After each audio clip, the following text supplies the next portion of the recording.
आपके दयाल में पहली बार हाजिर हुई हूँ। एक मतला और एक शेर सुनाना चाहती हूँ, उसके बाद जैसा आप सुनेंगे वैसा मैं सुनाऊंगी। सुनेगा।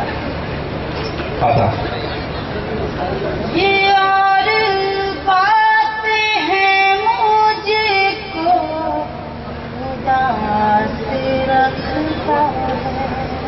है। ये और बात है मुझको उदास रखता है।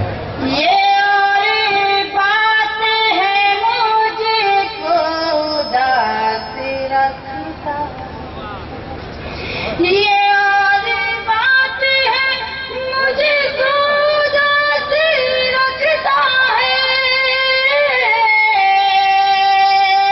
ये और बात है मुझको उदास रखता है।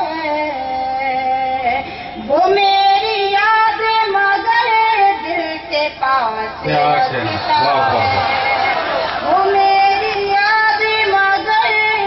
वो मेरी याद मगर दिल के पास रखता है।